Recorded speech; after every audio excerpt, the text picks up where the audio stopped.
Então, olá para todos. Eu me chamo Keliane Neri e iremos falar hoje sobre proteínas, qual a importância delas no nosso organismo. Então, as proteínas, elas são chamadas de biomoléculas, formadas a partir de 20 unidades monoméricas, unidas por ligações amida ou peptídicas. Essas unidades monoméricas são chamadas de aminoácidos, são elas que compõem a proteína. E a depender da estrutura dessa proteína, dos aminoácidos que estão compondo ela e de outros nutrientes que façam parte, ela vai ter diferentes funções. O termo proteína deriva do grego protos, que significa mais importante ou a primeira. E a gente vai ver que realmente esse significado tem importância e relevância, principalmente no estado nutricional do indivíduo. Porque a proteína vai ser o nutriente que o nosso corpo vai utilizar em último caso. Ela sempre vai dar preferência pelos carboidratos, em segundo pelas gorduras e em terceiro pelas proteínas, porque a proteína ela pode comprometer o nosso estado nutricional. E essa proteína, ela vai ter na sua estrutura carbono, hidrogênio, oxigênio e nitrogênio, mas também pode ter fósforo, ferro, zinco e cobre, dando um diferencial na função que esse componente irá exercer. Então, naturalmente, a gente vai ver, por exemplo, o ferro participando da estrutura de uma célula, que tem papel importante. Então, as proteínas elas podem ser classificadas de acordo com as ligações peptídicas ou de acordo com a forma. Com relação a essa ligação peptídica, a gente vai ter dipeptídeos, que são 2 aminoácidos unidos, tripeptídeos são 3 aminoácidos ligados, oligopeptídeos contêm até 30 moléculas de aminoácidos unidas, e polipeptídeos que podem ter de 50 a 2.000 moléculas de aminoácidos ligadas. Então, essa estrutura, assim, essas ligações, no processo de digestão vão ser quebradas para serem absorvidas. Então, de acordo com o tamanho da cadeia proteica, ela vai ser classificada dessas 4 formas. A segunda forma, que é quanto à forma dessa proteína, ela vai ser dividida também em 2 tipos, fibrosas e globulares. As proteínas fibrosas são insolúveis em solventes aquosos, ou seja, são insolúveis em água. E são proteínas que têm a função de estrutura. Então, a gente vai ter, por exemplo, a fibrina no soro sanguíneo, que pode ser também chamada de fibrinogênio, que vai ter a função de criar uma rede em um local do nosso tecido onde houve um corte, onde houve um arranhão, que está tendo um sangramento. Então, ela vai criar essa rede para ajudar na coagulação e estancar esse sangramento. A gente vai ter também um colágeno que está presente nas cartilagens, nos ossos, nas unhas, na pele, na derme. E o colágeno, a gente tem muita relação com a pele, principalmente quando a gente começa a envelhecer, a gente começa a perder colágeno, então começa a surgir as rugas, ou os pés de galinha, como alguns chamam. A gente vai ter a queratina presente no cabelo, e vai ter alguns produtos para cabelo, shampoo, creme de massagem, que vai ter a função de estar auxiliando na manutenção, né, desse componente. A gente vai ter a miosina, que está na nossa musculatura e juntamente, por exemplo, com a quitina, promove a contração muscular e o relaxamento. E a gente vai ter a concholina presente nos crustáceos. Então, essas são as formas de estrutura que a gente encontra no nosso organismo ou fora dele, na natureza, que dão forma, estrutura, então função. Já as proteínas globulares, elas são mais complexas, podem ser mais ou menos esféricas, ou seja, redondas. E a diferença dela para as globulares é que elas são solúveis em água e são proteínas ativas. Então, a gente vai ter as enzimas, pepsina, tripsina, quimiotripsina, lactase, amilase, insulina, né? Que são hormônios também, que são proteínas globulares, elas têm uma função também. Então, para formar esses componentes, eu preciso da proteína. A gente tem, por exemplo, aqui a hemoglobina, que são as células sanguíneas, que na sua composição tem o ferro, que tem a função de transportar oxigênio. Então, no momento em que a minha alimentação é deficiente em ferro, eu comprometo a formação das minhas células sanguíneas, das minhas hemoglobinas, comprometo a oxigenação do meu tecido. Então, começa a apresentar o quê? Cansaço, déficit de atenção, porque eu não tenho oxigênio suficiente para promover o funcionamento e a manutenção das minhas células. Então, essas são as duas formas de classificação das proteínas. E essas proteínas, elas vão ser compostas, como a gente disse, pelos aminoácidos, que podem ser essenciais, não essenciais e condicionalmente essenciais. Os essenciais, o nosso corpo não produz, então a gente vai obter eles a partir da alimentação. Então, a gente tem a valina, a isoleucina, a leucina, a lisina, a metionina, a fenilalanina, a treonina e o triptofano. Então, a lisina, por exemplo, é um aminoácido deficiente nos cereais. Já a metionina é deficiente nas leguminosas. Por isso que se estimula o consumo de arroz e feijão para complementar esses aminoácidos em deficiência. Então, os cereais complementam a metionina deficiente nas leguminosas e as leguminosas complementam a lisina deficiente nos cereais. A gente tem também a fenilalanina, que pode, em algumas pessoas, não ser metabolizada por causa de um erro inato do metabolismo, que é uma doença genética, onde o corpo não consegue metabolizar esse aminoácido. Então, ele acaba se acumulando e trazendo uma toxicidade para o organismo, onde um indivíduo vai apresentar alguns sintomas. E também a gente tem o triptofano nesse grupo, que é interessante, porque ele atua reduzindo a compulsão por doce. Então, ele aumenta a produção dos hormônios da felicidade. Então, a compulsão por doce, ela é auxiliada ou reduzida pelo consumo desse aminoácido que está presente nas leguminosas. Claro que outros componentes também são importantes para contribuir para essa melhora da compulsão por doce. Já os aminoácidos não essenciais, eles também são importantes.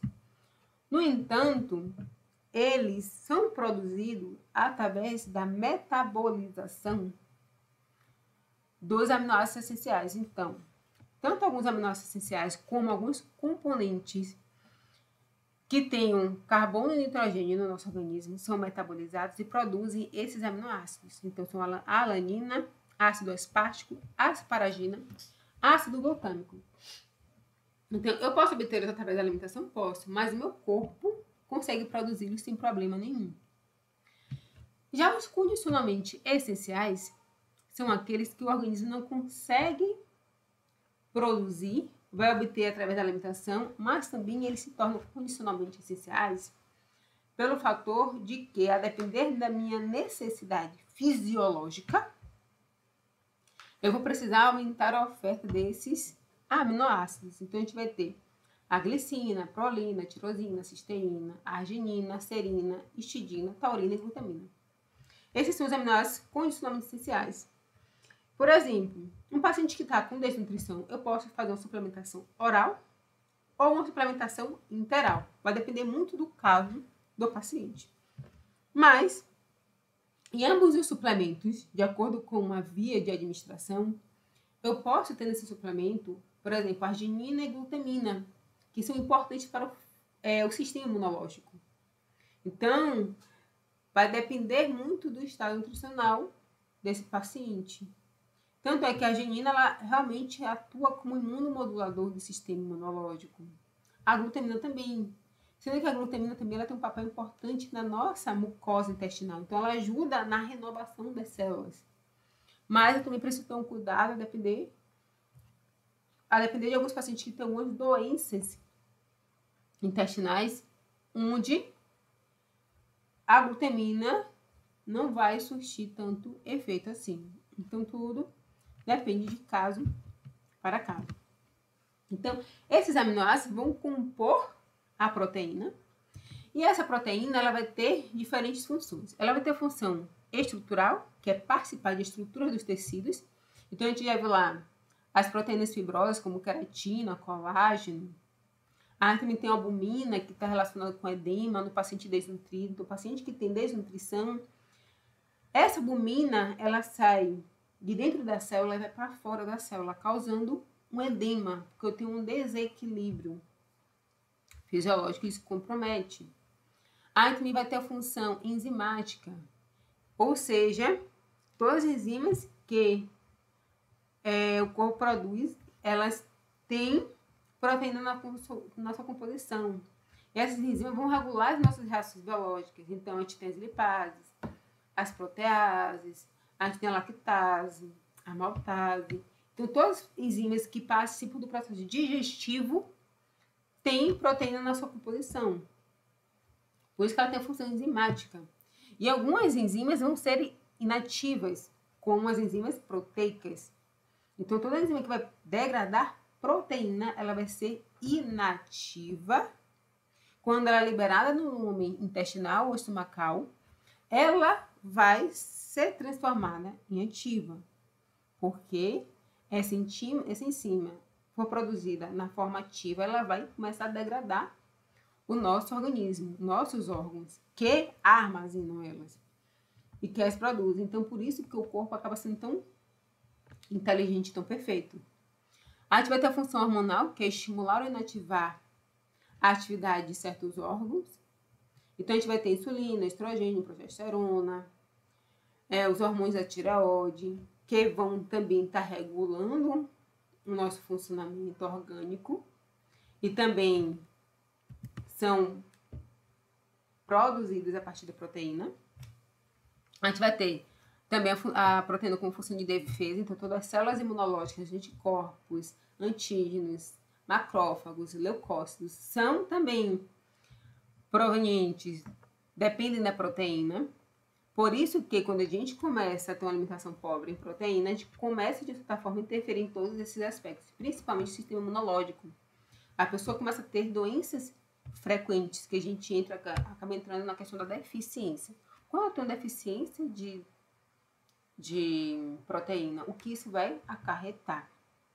Vai ter a função também nutritiva, porque vai fornecer aminoácidos, mas também vai fornecer energia. Então, a cada 1 grama de proteína, a gente vai ter 4 quilocalorias fornecidas, que é valor energético. A gente vai ter a função de coagulação, que a gente falou do fibrinogênio, que vai formar aquela redezinha para estancar o sangramento. E também vai ter a função de transporte das gorduras, vitaminas, minerais. Então, a gente vai ter as hemácias transportando oxigênio, as lipoproteínas transportando LDL, HDL, colesterol. A transferrina transportando ferro, a proteína transportadora de retinol transportando vitamina A insulina regulando a glicemia, a albumina também responsável pelo edema. Então, essas vão ser as funções da proteína. E quando a gente acaba tendo uma alimentação deficiente em proteína, a gente compromete essas funções. Então, a pessoa começa a ter cansaço, fadiga, diminuição da resistência às doenças, então começa a ficar doente frequentemente, dificuldade de cicatrização, perda de massa muscular, perda de apetite, problemas também digestivos, começa a ter dificuldade de digestão porque não consegue ter enzimas suficientes para degradar os nutrientes. Também distribuição no crescimento, que aí a gente entra na questão da desnutrição. Então, acontece muito com crianças, né? Então, a desnutrição na infância, ela vai comprometer o crescimento. Então, depende se essa desnutrição é crônica ou é aguda, que vai interferir nesse processo. Então, se é crônica, significa que a estatura dessa criança vai ser comprometida, o crescimento dela vai ser comprometido. E muitas vezes a gente não vai conseguir reverter esse problema. E onde é que a gente encontra proteína? Nos alimentos de origem animal e origem vegetal. Sendo que nos alimentos de origem animal, a proteína vai ser de alto valor biológico, porque eu vou ter todos os aminoácidos essenciais. Já nos alimentos de origem vegetal, vai ser de baixo valor biológico, porque eu não tenho todos os aminoácidos essenciais. Eu posso ter uma deficiência de um ou mais aminoácidos essenciais. E, então, isso faz com que ele tenha baixo valor biológico, mas ainda assim, não deixa de ser uma fonte importante de proteína. Além disso, além de ter essa deficiência de aminoácidos, a proteína de origem vegetal vai ter também, nesses alimentos, vai ter alguns componentes que vão inibir as enzimas proteolíticas. Claro que a gente vai ter alguns métodos de cocção, alguns cuidados no pré-preparos que vão ajudar a inibir esses fatores que interferem no processo digestivo. Que isso é um assunto para técnica e dietética, mas eu tenho alguns cuidados a fazer para que essa proteína não tenha dificuldade de ser digerida e comprometa, de certa forma, a biodisponibilidade desses aminoácidos que é encontrado nesses alimentos de origem vegetal. A gente também vai ter a proteína não convencional, proveniente de bactérias, leveduras e algas, que também a gente vai encontrar. Então, os fermentos, né, que a gente utiliza vai ter fonte de proteína. A gente também tem os cogumelos. Os cogumelos também são fonte também de proteína. Tanto é que os veganos utilizam todos os alimentos de origem vegetal e utilizam os cogumelos como fonte também de proteína. Então, para finalizar essa primeira parte sobre proteína, a gente viu que as proteínas são mais importantes, né, e são compostas por, no mínimo, 20 aminoácidos ligados por ligações peptídicas. E eles vão ser classificados de acordo com essas ligações peptídicas, como dipeptídeos, tripeptídeos, oligopeptídeos e polipeptídeos, ou podem ser classificados de acordo com a forma, fibrosa ou globular. A fibrosa é insolúvel em água e a globular é solúvel em água.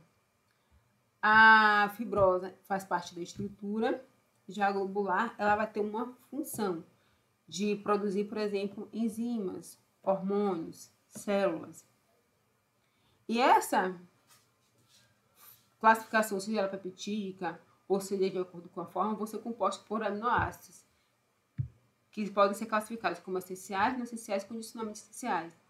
Os essenciais, nosso corpo não produz, mas vai obter eles através da alimentação. Os não essenciais, o nosso corpo produz através de reações metabólicas. E os condicionalmente essenciais, a gente obtém através da alimentação. Mas, a depender, eu preciso aumentar o aporte de acordo com o estado fisiológico. As proteínas vão ter a função hormonal, estrutural, de defesa, ou seja, produzir hormônios como insulina, glucagon, estrogênio. Estrutural, que é formar tecido, órgãos. Defesa, formar células imunológicas. Função nutritiva, fornecer energia, fornecer aminoácidos. Coagulação, participar da formação do fibrinogênio, que vai impedir, vai estancar o sangramento. A função enzimática, que é produzir as enzimas que fazem parte do processo digestivo. E transporte, que é transportar nutrientes, vitaminas e minerais. Quando eu tenho uma alimentação deficiente, eu vou ter cansaço, posso desencadear uma desnutrição, perda de massa muscular, sistema imunológico baixo, perda de apetite. E para evitar que essa deficiência aconteça ou reverter essa deficiência, a gente vai buscar a proteína nos alimentos de origem animal e vegetal. Sendo que nos alimentos de origem animal, a gente vai ter proteína de alto valor biológico, e nos alimentos vegetal, proteína de baixo valor biológico. Então, para hoje, é isso sobre as proteínas.